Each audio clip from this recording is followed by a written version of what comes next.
दोस्तों, मैं डॉक्टर प्रदीप कुमार गौतम आप सभी के बीच में सहायक प्राध्यापक परीक्षा 2026 मध्य प्रदेश के इतिहास से संबंधित महत्वपूर्ण 50 प्रश्नों के उत्तर जो है लेकर आया हुआ हूँ, जो मूलतः अति लघु उत्तरीय के तौर पर जो है ये होंगे, जिसमें सीधा प्रश्न होगा और प्रश्न का उत्तर दिया होगा। तो ये एक अभ्यास प्रश्न के तौर पर हम इसको शुरू कर रहे हैं। आप लोग मेरे साथ रहेंगे तो निश्चित तौर पर ये जो प्रश्न उत्तरी है ये आपके लिए बहुत ही किफ़ायती साबित होगी। चलिए लोग शुरू करते हैं।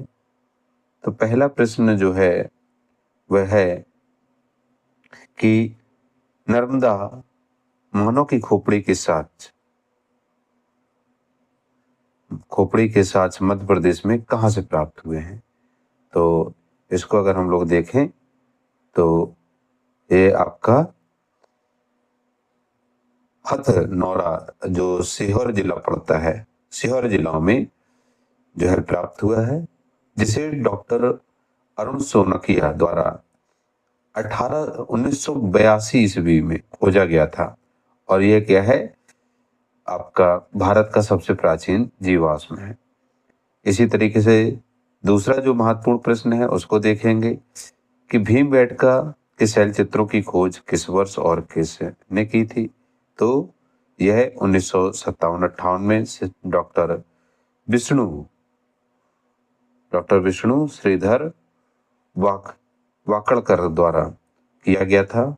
इसे 2003 में यूनेस्को ने विश्व धरोहर में घोषित किया था। ये जो है बिंदु बहुत ही महत्वपूर्ण है, इसको जरूर ध्यान रखिएगा कि ये पूछा जा सकता है कि 2003 में मध्य प्रदेश के किस धरोहर को यूनेस्को में शामिल किया गया था। तो किसको किया गया था?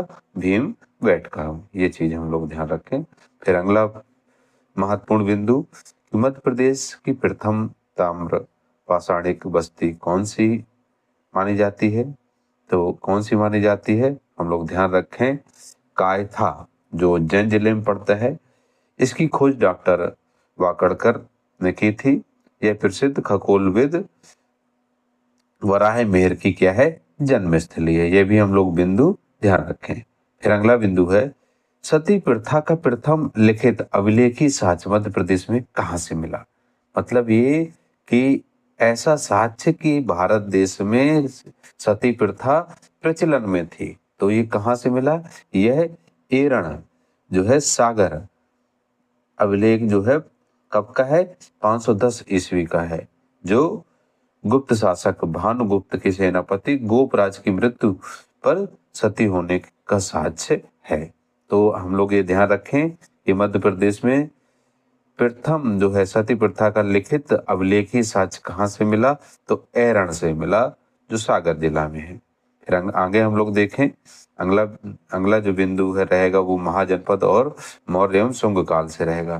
तो इसमें है कि नौदा टोली नामक ताम्र पाषाणिक स्थल का उत्खनन किसने कराया था। तो डॉक्टर HD सांकलिया पुणे विश्वविद्यालय। यह खरगोन जिले में नर्मदा नदी के तट पर क्या है, स्थित है। तो ये हम लोग क्या करें, इस बिंदु को ध्यान रखें कि ये जो आपका है नौदा टोली नामक जो स्थान है ये कहाँ पर है, खरगोन जिले में नर्मदा नदी के तट पर है। फिर अगला बिंदु देखें कि गौतम बुद्ध के समकालीन अवंती महाजनपद का प्रसिद्ध राजा कौन था। तो कौन था, चंड प्रद्योत था।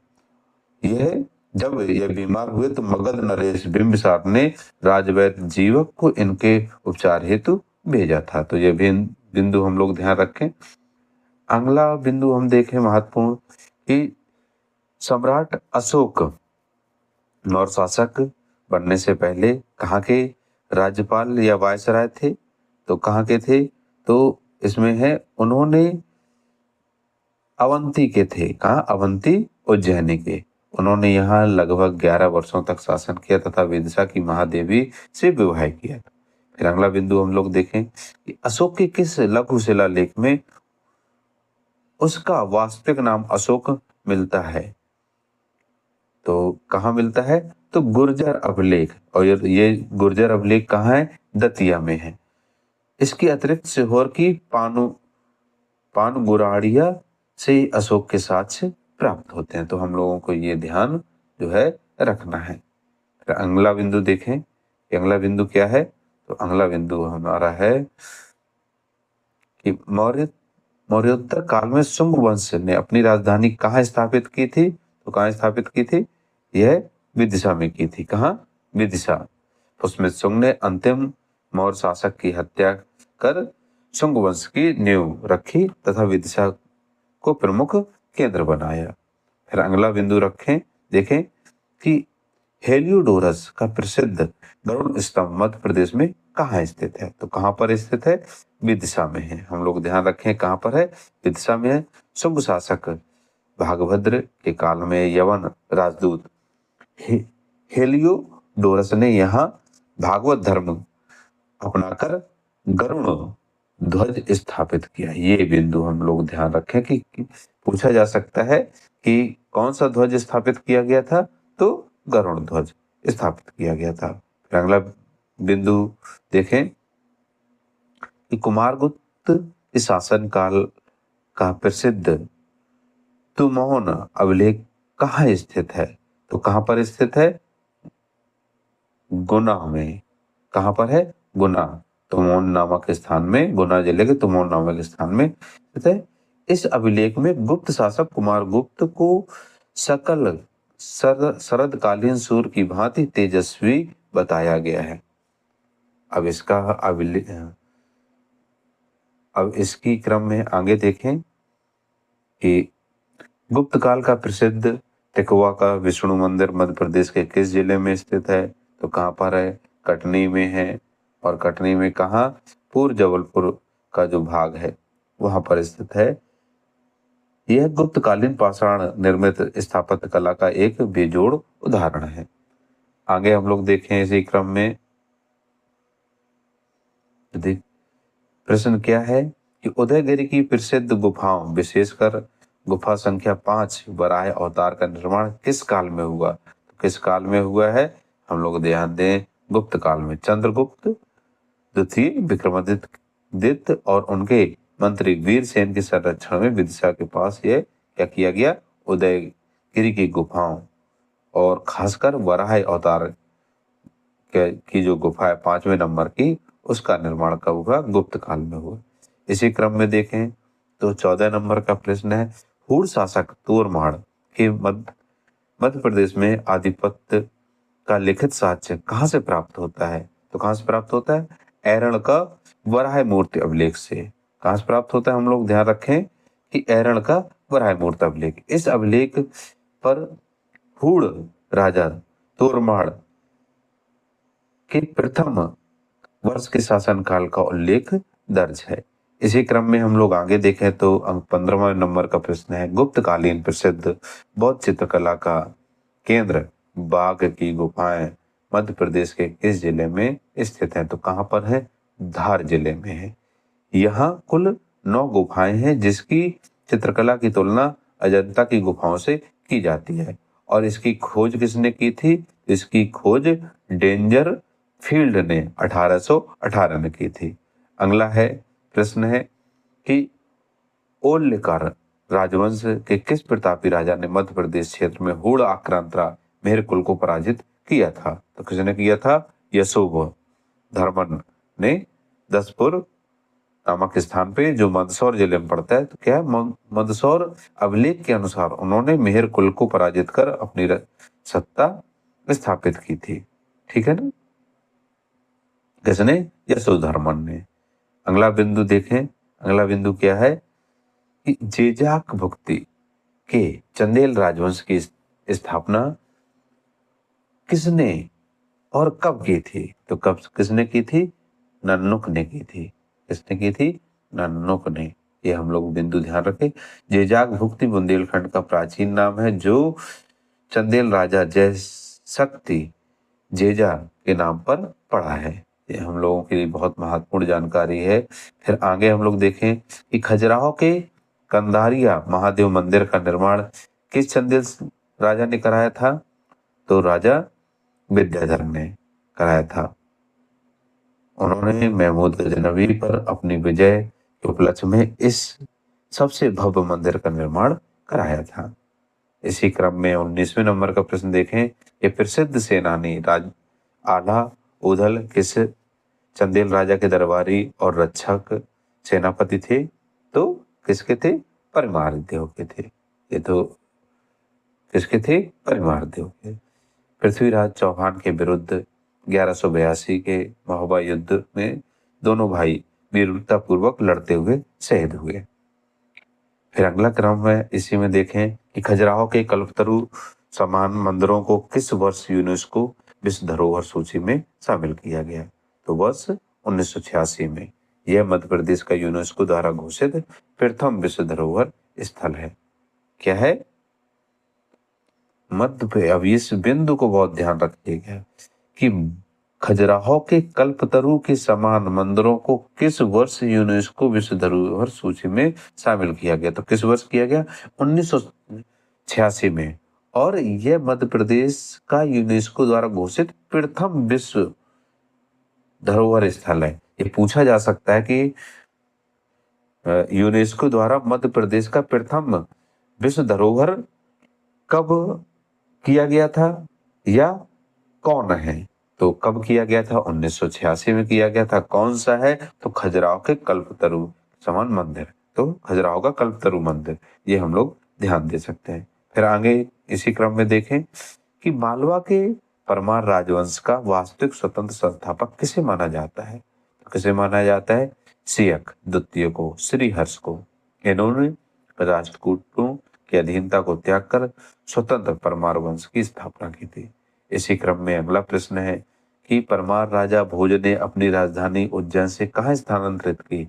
तो धार की थी, धारा नगरी। धार को उन्होंने विद्या, कला और संस्कृति का बड़ा केंद्र बनाया। 23 नंबर का प्रश्न है कि मध्य प्रदेश का सोमनाथ कहे जाने वाले प्रसिद्ध भोजपुर शिव मंदिर का निर्माण किसने कराया? तो उत्तर है राजा भोज ने। रायसेन के भोजपुर में स्थित इस अधूरे शिव मंदिर में विश्व का सबसे विशाल अखंडित शिवलिंग क्या है? स्थित है। इसी क्रम में अगला प्रश्न देखें कि परमार शासक राजा भोज को उनके साहित्यिक उपलब्धियों के कारण किस उपाधि से जाना जाता है? तो उत्तर में है क्या है? किस नाम उससे जाना जाता है? कविराज से। उन्होंने सम्रांगण, सूत्रधार, सरस्वती कंठावरण, आयुर्वेद सर्वस्व जैसे महान ग्रंथों की क्या की है? रचना की है।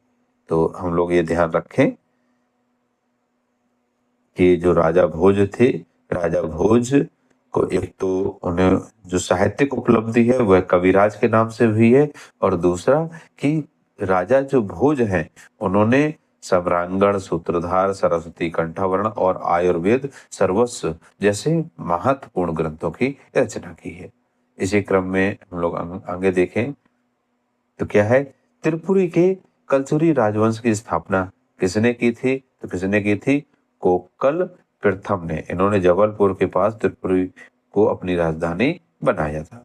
अगला प्रश्न है कलचुरी दरबार में रहने वाले राजकवि राजशेखर ने किस ग्रंथ की रचना की? तो कर्पूर मंजरी और काव्य मीमांसा की। ये जो राजदेव प्रथम के दरबारी कवि थे। फिर अगला प्रश्न है कि ग्वालियर के तोमर राजवंश के सबसे महान और प्रतापी राजा कौन थे? तो इसका उत्तर है राजा मानसिंह तोमर। उन्होंने गुजरी महल और संगीत ग्रंथ मान कुतूहल की रचना की।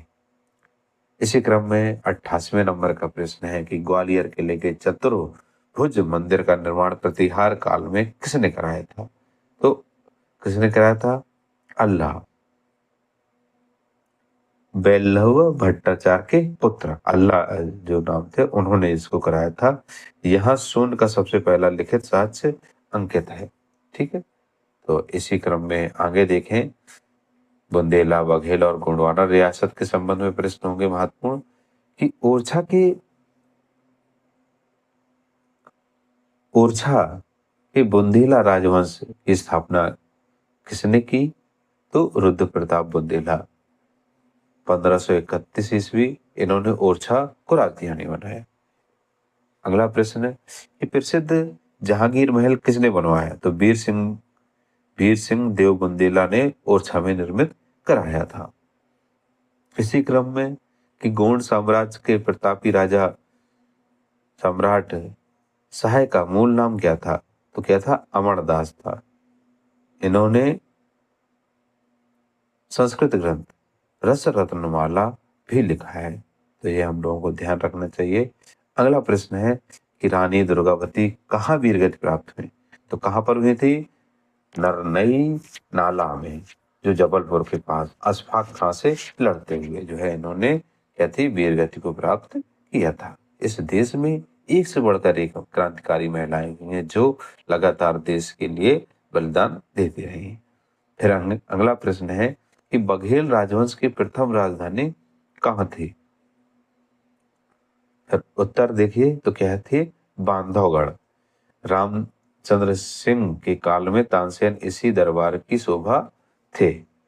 अगला प्रश्न है कि रीवा को राजधानी किसने बनाया? तो मार्तंड सेन के समय रीवा से सफेद शेर मोहन मिला था।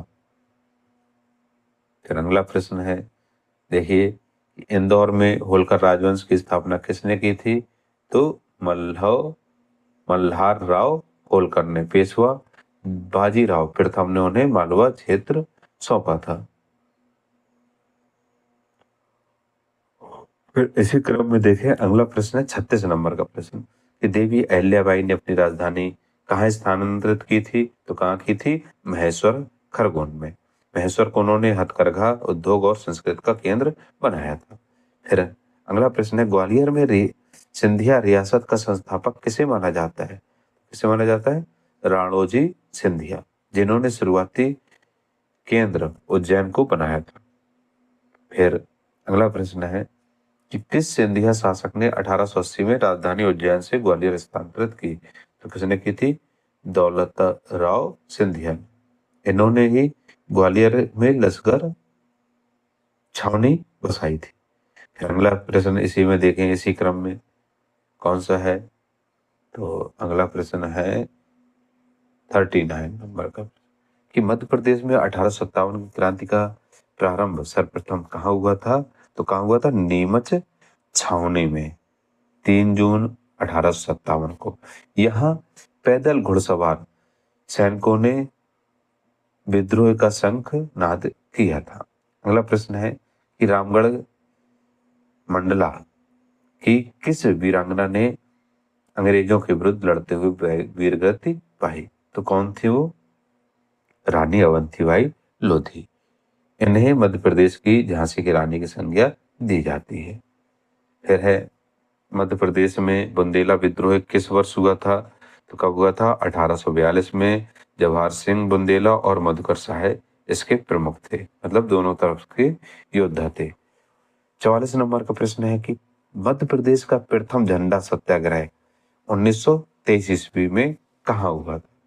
तो कहाँ हुआ था? जबलपुर। नगर पालिका भवन का तिरंगा फहराने को लेकर यहाँ शुरू हुए। फिर है कि मध्य प्रदेश का जलियांवाला बाग कहा जाने वाला चरण पादुका नरसंहार कब हुआ था?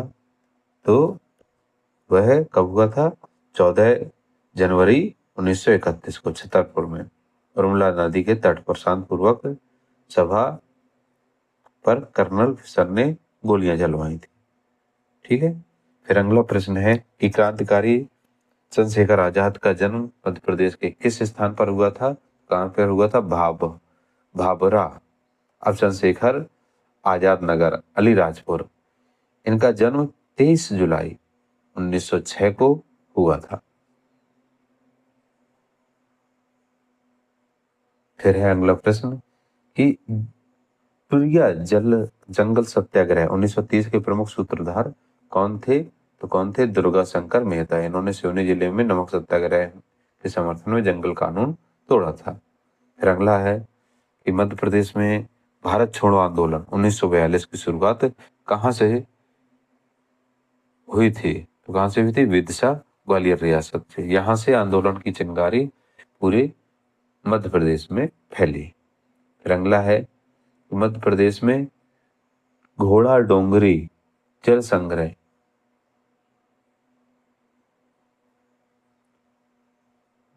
मध्य प्रदेश में घोड़ा गरी जंगल सत्याग्रह 1930 का नेतृत्व किसने किया था?